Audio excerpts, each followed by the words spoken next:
हाल में supreme court की एक रूलिंग आई है।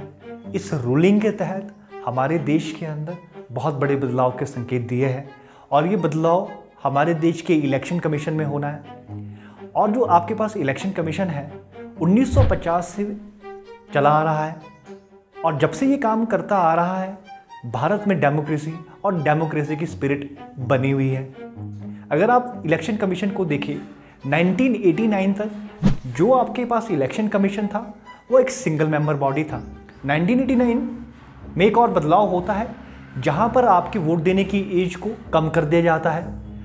जब वोट देने की एज को कम कर दिया जाएगा तो ज़्यादा पॉपुलेशन एंगेज होगी वोट देने में, तो आपके पास इलेक्शन कमीशन को मल्टी मेंबर बॉडी के अंदर कन्वर्ट कर दिया जाता है।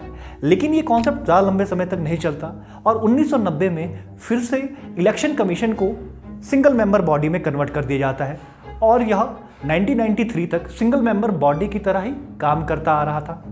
परंतु 1993 के बाद इलेक्शन कमीशन आज तक ये एक मल्टी मेंबर बॉडी है और मल्टी मेंबर बॉडी की तरह ही काम कर रहा है। इस टोटल बॉडी में आपके पास 3 मेंबर होते हैं, एक चीफ इलेक्शन कमिश्नर और 2 आपके पास इलेक्शन कमिश्नर। इन तीनों का काम अगर आप देखा जाए तो देश के अंदर जितने भी चुनाव है आपके पास मोटे मोटे तौर पर मान लीजिए कोई भी लेजिस्लेचर है या आपके पास पार्लियामेंट है, प्रेसिडेंट है, वाइस प्रेसिडेंट है, विधानसभा है, जिस तरह के जो भी चुनाव रहेंगे उन सारे चुनाव का जो एक तरह से प्रक्रिया है उस प्रक्रिया को करवाने वाला आपके पास इलेक्शन कमीशन है। सिर्फ किसको छोड़कर, पंचायती राज और म्यूनिसिपैलिटी के इलेक्शन को छोड़कर।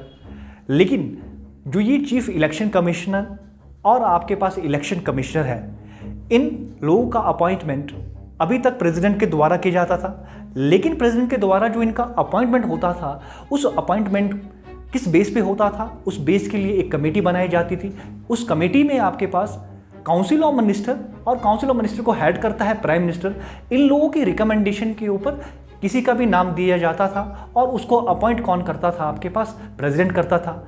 लेकिन हाल में नवंबर में एक प्रॉब्लम आई 2022 में जब अरुण गोयल को इलेक्शन कमिश्नर बनाया गया और सुप्रीम कोर्ट में याचिका दायर की गई कि इतना जल्दी कैसे एक व्यक्ति को अपॉइंट किया जाता है। तो सुप्रीम कोर्ट ने अपनी रूलिंग में ये बताया कि जो ये इलेक्शन कमिश्नर बनाए गए हैं इनकी अपॉइंटमेंट लाइटनिंग स्पीड की तरह, मतलब जैसे सूर्य का प्रकाश की गति है उस स्पीड से इनका क्या किया गया है, अपॉइंटमेंट किया गया है। और इसमें जो अब सुप्रीम कोर्ट ने यह कोशिश की है कि इसमें क्या बदलाव लाया जा सकता है। सुप्रीम कोर्ट ने यह बताया है कि अब जो इलेक्शन कमिश्नर है और इलेक्शन कमीशन है भारत में उनकी अपॉइंटमेंट के लिए कमेटी बनाई जाएगी जिस कमेटी का हिस्सा होंगे prime minister, leader of opposition in Lok Sabha और आपके पास चीफ जस्टिस।